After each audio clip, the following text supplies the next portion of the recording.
Pitchers and catchers report for the Mariners tomorrow, so let's go over the biggest storylines we'll be keeping track of over the next 6 weeks. Colby, hit it.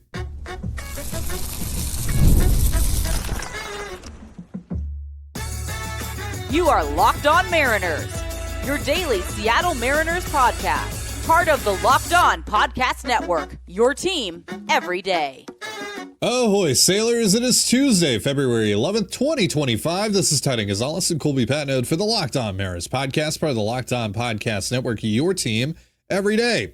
Pitchers and catchers officially report tomorrow, folks. And on today's show, Colby and I are going to run down our list of spring training storylines we'll be watching. But before we do that, quick shout out to our title sponsor today, FanDuel.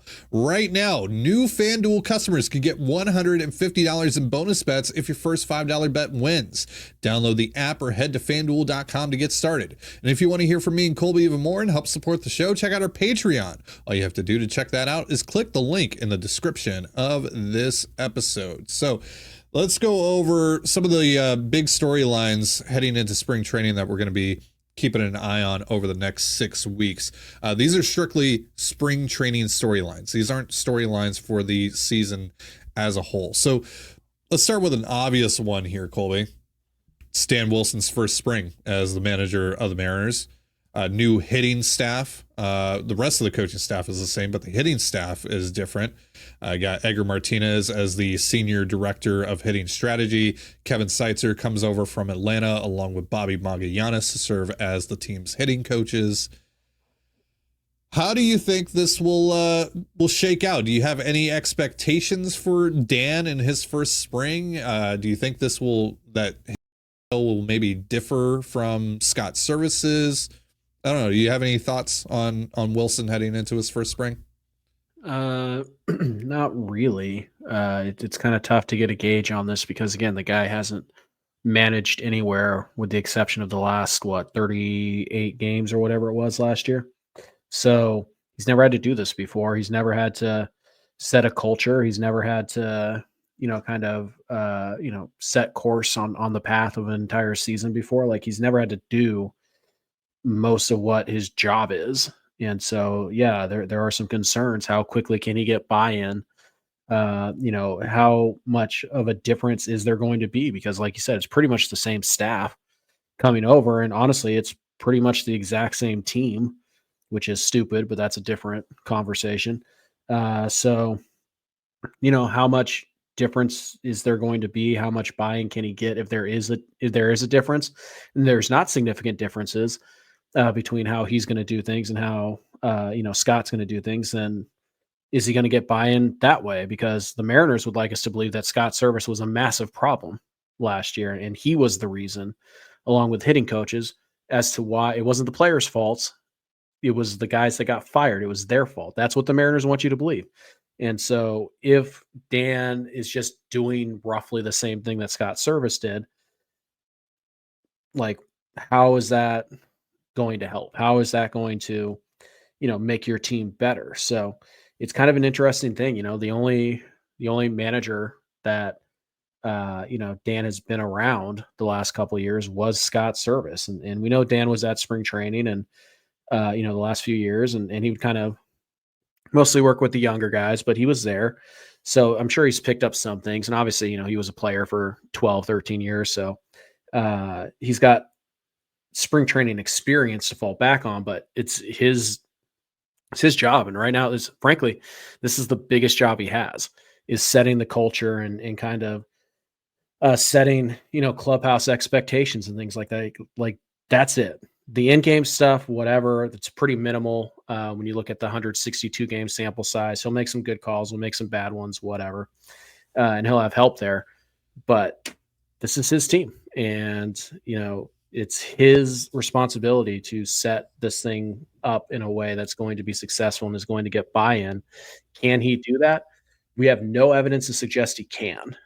We don't have any evidence to suggest he can't, but we just don't have evidence one way or another, whether or not he's good at this or not. So, it's very interesting. And, we'll probably get some stories about some things, but ultimately we're not going to know. Like, this is one of the storylines we're not going to get an answer to. Because we're not going to be in that clubhouse and we're not going to get honest answers from any of the players. So we'll get some stories here and there about some things that he's trying, I'm sure. But ultimately, will he get the buy-in? We're never going to know.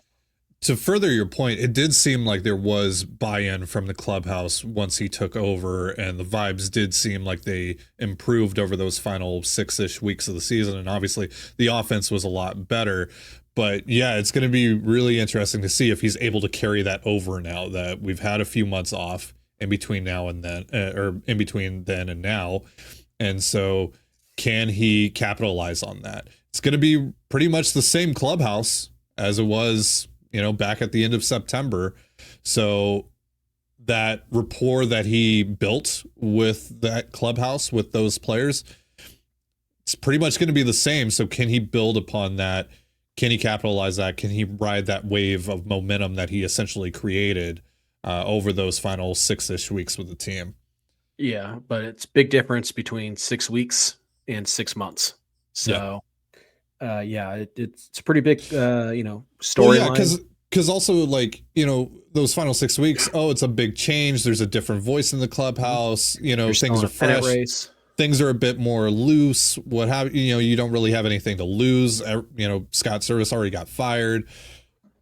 Now it's different, right? Now you're having to go to war with this guy for the next 6 months. So yeah, the dynamic has shifted a little bit. So it's going to be interesting to see how, now that he's the guy heading into his first season, how does he kind of control this thing and make it his own? Yeah. And you just think back to the early Scott Service days, he didn't get buy-in from Felix Hernandez, and that kind of created a rift in that clubhouse. And you got buy-in from Nelly, he got buy-in from Robinson. So he did a pretty good job, this being Scott Service. Yeah. And now Dan's going to come in and he's going to have to get buy-in from Julio. He's going to have to get buy-in from Arozarena and JP Crawford and the pitchers. So it's going to be an interesting clubhouse dynamic. And unlike these other things we're going to talk about, we really aren't going to know one way or another if he did a good job of this, because you could have bad clubhouse dynamics and win 95, 100 games and nobody will know, or it could be terrible. And we're not going to know for sure, because then it's a bunch of he said, she said type of stuff. So sure. Yeah, we're not going to get an answer to this, but it is certainly one of the questions I have as we get ready to embark on the 2025 season. So yesterday we talked a little bit about this. There aren't going to be many position battles on this roster this spring as things currently stand. But one spot that does have some uncertainty is second base. Justin Hollander did say on the radio a few days ago that he believes that Dylan Moore is going to get the first crack at playing second base, at being the starter there. But that Ryan Bliss will mix in. And then obviously there's Cole Young that's kind of hanging over all of this right now. So back in November, Hollander said Young's going to start the year in AAA. He kind of tempered any sort of expectations that Young could make a run at the opening day roster. But of course, a lot has happened, or actually nothing has really happened in between then and now. And it's very likely that the Mariners had bigger plans for what they were going to do with their infield this offseason than what they wound up doing. So I'm curious this spring if maybe 6 weeks of capable at bats against, major league pitching from Cole Young changes the minds of the Mariners on where he's going to start the year. It really just comes down to how comfortable is this team, one, taking Dylan Moore out of his utility role that he's flourished in, that he's really best suited for, and also giving ample playing time to Ryan Bliss after, he was really only good for a handful of games last year. So how aggressive are they willing to get on Cole Young if he actually pushes the envelope? Do you feel like there's an actual shot that he could, with an impressive spring, and it goes beyond obviously what he does statistically, but do you think with an impressive spring that Young could push the issue here with the Mariners? It's possible. but I think it's pretty unlikely. Young was good in Arkansas last year, and obviously doing that at 20 years old for half the year, one of the youngest players in the Texas League, is impressive. But it's not like he was a juggernaut down in Arkansas, and it's not like at 21 years old he's a safe bet to be an average big leaguer right now. It's not there right now. So like he could be, but the overwhelming odds are is that he's not, and he needs a little more time. And there's nothing wrong with sending him down and getting him some at bats just to be sure. Like this isn't a service time manipulation scenario here. This is a guy who, again, at 20, 21 years old in the Texas League, pretty impressive year, but certainly didn't force the issue. Didn't even earn a call up last year to Tacoma at any point. So, I feel like if it almost feels like regardless of what Cole Young does in spring training, if the Mariners put him on the opening day roster, they're trying to force something just for the sake of it. I mean, it just feels unfathomable to me that he is going to do enough to win this job, because you're not bringing Cole Young up north to Seattle with you so that he can sit on the bench. If you're bringing him north, he's playing every day. He's got to be the everyday second baseman. Right. Yeah. From day one. Yeah. So I don't think that is reasonable. It's possible, but I think it's highly unlikely. I do think Dylan Moore will, assuming health of obviously Moore and everybody else in the infield. I do think Dylan is going to be the opening day second baseman. But there's a shot Cole Young could do it, but it's really tough for me to envision that happening where I'm not sitting here like, I think they're pushing this a little too fast. Yeah, like I've said before on this show, I think it would take a Julio-esque spring training of Cole Young to even bring up the conversation. And even then, I'm not convinced that he would break camp with the team. Because like you said, we're talking about a guy that's had 552 plate appearances above A ball, and they've been good, but not great. He's not kicking the door down. Right. I mean, Julio has the advantage of having the loud tools.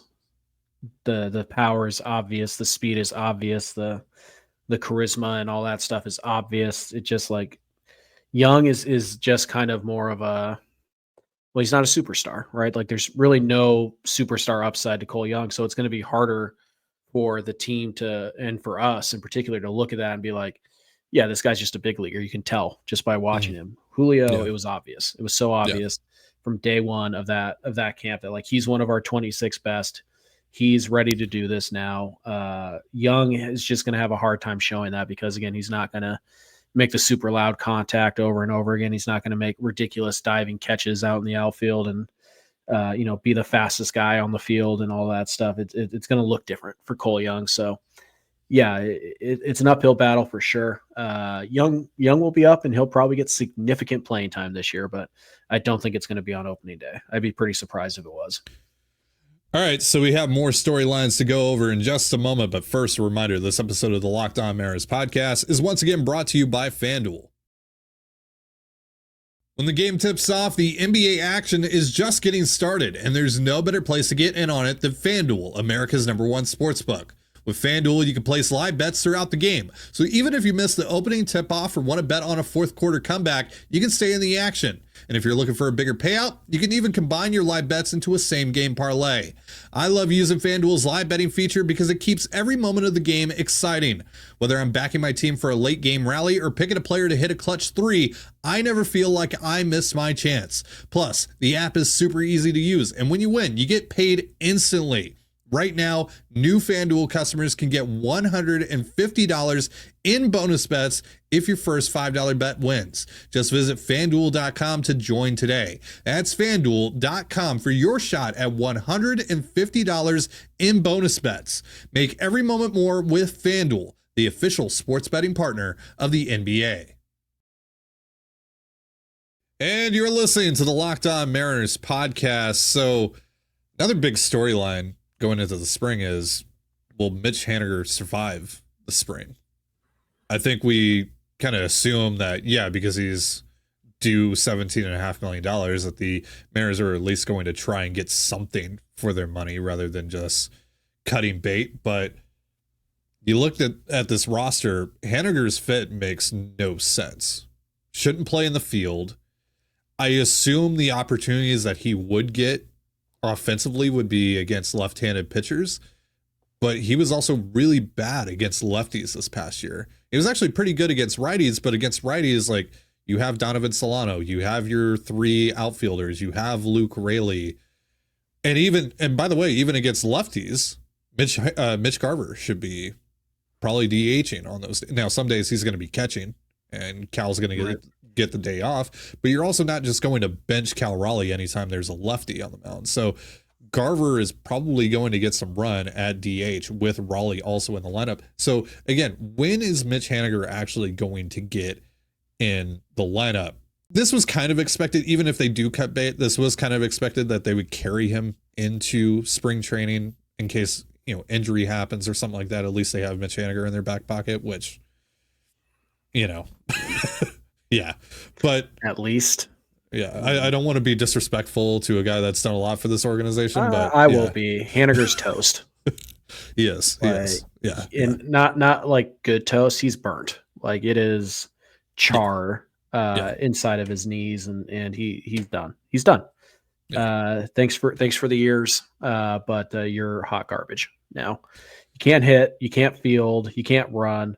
You can still throw, but if you can't get to the ball so you can throw it in, like, who cares? You can't hit breaking balls, you can't hit fastballs, you can't hit change ups, like, can't hit righties, you can't hit lefties. Like, he hit righties pretty well this past year. Like a 100. It was a 106. It was a 106. Oh, against righties? Cool. Yeah. Hey, who's better against righties? Everybody else on this roster. Right. Well, and that's the point, right? So it's like, all right, even his strength, quote unquote, from last year offensively, it makes no sense to utilize him in those scenarios because you have better options. So he's not going to be the first guy off the bench to get the pinch hitting opportunity. He's not going to be the first guy to run. He's not going to be the first guy to be a defensive replacement. Like, you're effectively, let's just not beat around the bush here. You're effectively burning a roster spot, which the Mariners have been willing to do with their position players in the past. That hasn't stopped the Mariners in the past from doing that. Yeah, we've said many times that if it were up to them, they would carry 14 pitchers. Yes. Or even more than that. But the rules only allow for 13 maximum. Yes, so it's stupid for them to play 26 against 25 every single night, but they seem to be okay doing that. So, yeah, Haniger he's just worthless to your club. Like, he doesn't bring any value whatsoever. So, unless you're telling me he's going to turn back the clock into 2021 Mitch Haniger, he just has no business being on this roster. Like, he doesn't provide anything to you, nothing. Yeah. So, yeah, I suspect they will carry him, but that's because, they're, what's the nice way to say this? Stupid. Cheap. Yeah, like, they don't want to, we have to get something out of him. We're paying him $15 million. No, you don't. The thing you got out of him was that you saved, $60 million on Robbie Ray's contract. That's the value of Mitch Haniger. Yeah. Yeah. So, yeah. Again, I've said this before.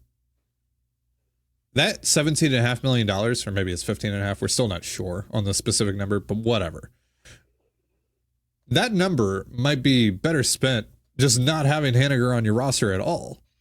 Because Haniger last year was literally a negative value player. It's worth negative 0.6 F4. He hurt your ball club. So I just think that roster spot would be better used on Dom Canzone, Austin Shenton, Blake Hunt as a third catcher. I don't really care. Literally anyone else that's on the 40-man roster would probably be more useful. Miles Mastrobuoni.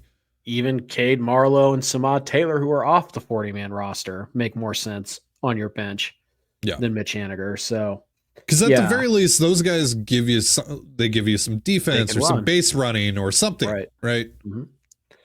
Right. So it's just one of the, and by the way, Haniger's presence also makes guys like Justin Turner make 0 cents. Right. because you just can't have a bench full of right-handed hitting DHs, right? So Haniger's presence alone hurts you.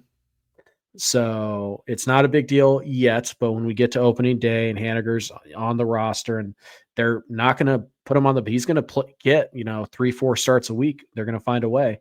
But that means fewer starts for Rayleigh, fewer starts for Solano, fewer starts for Robles and Arozarena. And those guys are all significantly better than Haniger. So Mitch should be DFA'd before opening day. He should have been DFA'd a while ago. But the roster spot alone is worth more than Mitch Haniger's $15 million.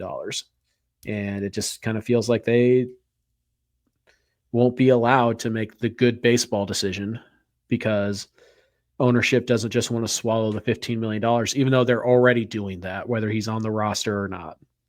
So we'll see. But Haniger has no business being on this ball club.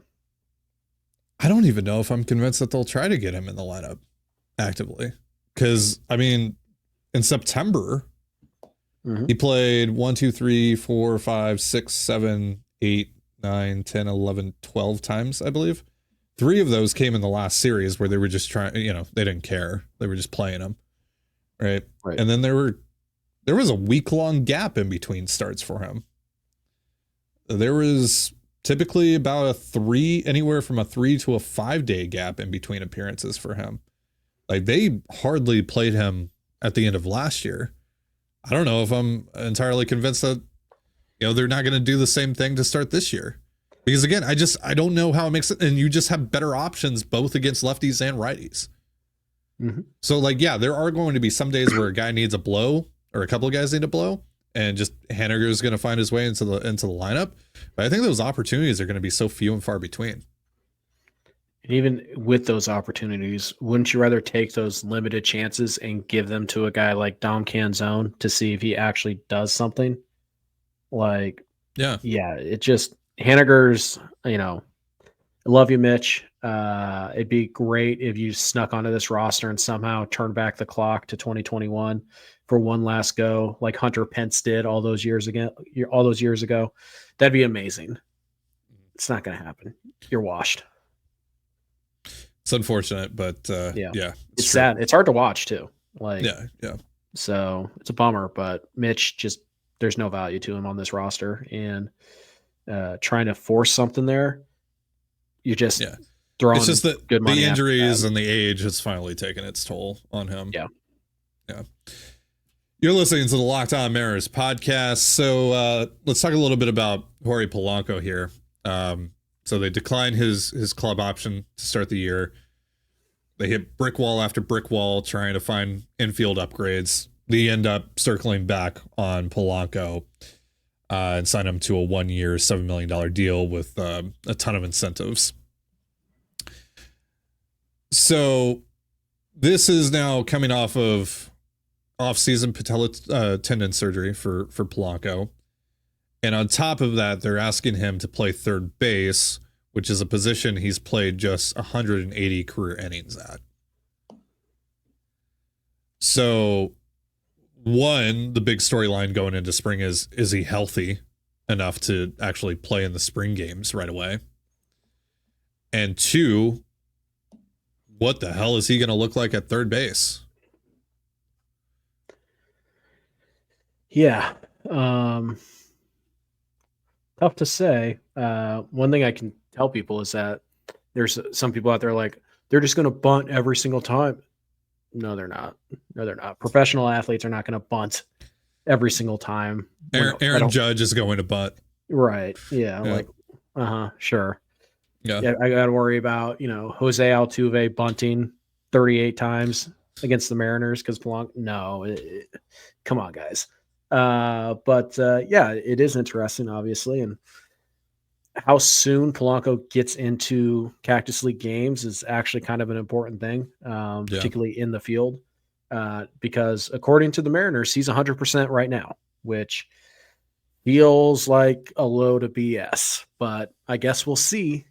But it's one of those things. I mean, we don't know the severity of the injury. We just know it is a patella tendon injury and that he had surgery for it, but we don't know what the extent of the surgery was or anything like that. So maybe it was minor enough for him to be 100% healthy by this point. Maybe, but also you kind of have to walk this fine line where it's like, we have to get him reps at third base, like game reps, fielding grounders at third base. Yeah. But also, you know, he's the guy who's missed a ton of time the last couple of years with lower leg issues. Like, how much can you play him before it's, you know, there's a fine line where it's like, we have to get him reps. We have to see if he's healthy, but we don't want to risk re-injury. So how quick do we pull that trigger on him, you know, in these games, and how often is he going to play in these games? So yeah, it's kind of an interesting little issue you have there at third base where it's like, okay, you know, we don't want to risk anything bad happening, but also he kind of needs the reps. Like we got to see what he can do over there. So yeah, the Polanco knee issue and how he looks at third base, pretty important because run prevention is an important aspect for the Mariners. You know, if you play half your games at T-Mobile Park, you got to keep runs off the board. And so giving teams extra outs and extra runs because you can't field a ground ball is devastating. And, you know, the Mariners kind of lived with it at second base last year. Now they're going to kind of try and live with it at third base this year. But it's not like they're, you know, juggernauts everywhere else defensively. So a 1 weak link can topple this entire thing because the Mariners do have questions in left field defensively. They do have some questions at first base defensively. They have questions at third base. And, you know, JP Crawford was pretty good last year, but the last couple years before that, he was, you know, fringe average at some range issues. Yeah, sure. So yeah, I mean, defense is going to be important for this club, and Polanco's got to at least be playable at third base. And if he's not, well, then you have kind of the double whammy there where he can't play third, he can't play second.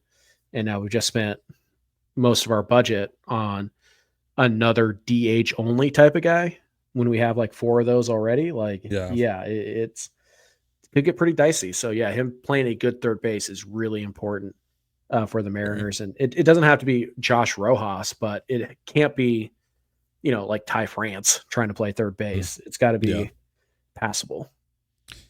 Yeah, I think the Mariners are very aware. Like, they're significantly downgrading defensively at third base, but they're hoping that the offensive output that Polanco could potentially bring will outweigh that.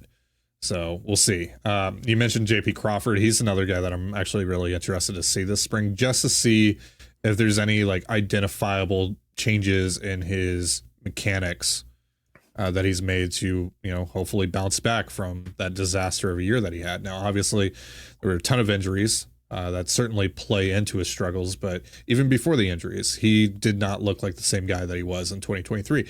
And obviously, we expected that, right? He had posted numbers that were leaps and bounds above what he had done before 2023. So regression was absolutely expected, but he fell regression. 47%. Yeah. A 47% dive, 136 WRC plus in 2023, 89 in 2024. Not going to work. Yeah. So has he made some mechanical changes to get back to at least being, you know, a slightly above league average bat? Because that's all you really need JP to be, especially now that, well, hopefully you have a better leadoff solution in Victor Robles. So you just need JP to be a solid, you know, 9-hole hitter, 8-9-hole hitter who can, you know, help turn the page there. Don't be a black hole. Yeah. So the biggest question though, Colby, heading into the spring is, does this front office have one more move in them? One more move that actually impacts the major league roster, whether it be in the bullpen, whether it be in the position player group, and how significant of a move could that be? Are we talking about the Cubs sign Alex Bregman? Now Nico Horner's available for either prospects or Luis Castillo. Do they still do that? You know, at that point, then there's questions about the starting rotation. Or is it something like, hey, we called up the Marlins and we just traded a couple of prospects for Anthony Bender? If you had to guess like what kind of move it would be, what do you think it would be? And two, do you think they actually have a move in them? Well, if I had to guess, it would definitely be a bullpen move, like the Bender one over the Nico Horner type of move. Um, they should absolutely be trying to get another move in. Heck, I'll be even more bold. They absolutely should be trying to get multiple moves in to round out this roster. But right now, if they did one, barring some kind of like really weird like DFA type of situation, um, barring that, I kind of don't see them doing anything to address holes on the 26-man roster because they don't think they have any. Well, publicly, they're saying we don't think we have any. They're not stupid. They know they have a lot of them, but they're not going to say that. So, yeah, I think if they do something, it's going to be like an Anthony Bender type of trade, which would honestly help a lot. Like I'm not saying they that wouldn't have impact for this club. It would. I just don't see them doing anything like super crazy until I don't know, May at the earliest. Like it doesn't feel like there's a Nico Horner trade or anything like that coming down the pipeline, but it is possible. I think that again, the Mariners could go to a team like St. Louis in late May when, the Cardinals are 15 games below 500 or whatever, and be like, hey, what's it going to take for us to get a couple extra months of Donovan or Helsley or whatever, right? Like we've talked about. So I do think the Mariners will be aggressive earlier in the season than they have been in the past, but I don't think they're going to do anything too impactful between now and opening day. And I think that's a shame. They absolutely should be trying to do something like that because this roster needs it. So, I could see them maybe doing a minor league deal of a semi-notable name. I could see them maybe making another, kind of 40-man back into the 40-man type of trade like they have all winter. But I don't think they're going to add anybody who is like a shoo-in for the 26-man roster over the next couple of weeks, which is a real shame because, again, this club needs help, and they have the opportunity, even with the market as is, to go get this team help, and it just feels like they're not going to do it. Harry Ford is someone that comes to mind. Obviously, he doesn't have a shot to make the roster, but I am interested to see him. This is going to be a very big year in terms of his career trajectory, frankly. And he's got to start hitting for power. So will we see him start to find that power stroke in Arizona? That would be huge for his confidence going into the season. I'm also interested to see where they might play him. Like, could we get a glimpse of what maybe the Mariners' plan is once he eventually does start knocking on the major league door? Like, do we actually get to see him run out at left field or maybe second base or third base or what have you? See them experiment with his athleticism a little bit. I believe Jerry DiPoto on Joe Doyle's show, the Overslot MLB Draft Podcast, which you guys should absolutely check out. I believe he said that Ford is actually going to start the year in Tacoma. That's the plan for him. That's interesting. It's aggressive, especially after, again, he struggled down in Double-A. So I wonder if, and obviously that's not a ballpark that's favorable for hitters. I wonder if maybe this is an attempt to get his confidence back. Because obviously, Tacoma, the PCL in general, like, you should have more success, especially hitting for power. So I wonder if that's what they're trying to accomplish there. Yeah, maybe. I don't like calling guys up just for vibes. I think promotion should be earned, and I don't think Harry Ford earned a promotion last year, but whatever. Obviously you're looking at the bullpen arms, see which one of those guys kind of pops, especially if Taylor is going to miss the first part of the season. You're always interested in the pile, and how those guys look, particularly the guys like Pomerantz and Feliz, who haven't pitched in professional ball in a couple of years. We'll probably get a report sometime Probably not tomorrow. Tomorrow's just kind of show up and, sign in day, but we'll Mhm. probably get a report by Thursday or Friday of this week that like, oh, so-and-so threw a bullpen and like they actually looked really good. Velocity was like 94 for Pomerantz or something like that. And blah, blah, blah. But yeah, you're always tracking the arms in the pile because there is right now at least one bullpen spot up for grabs.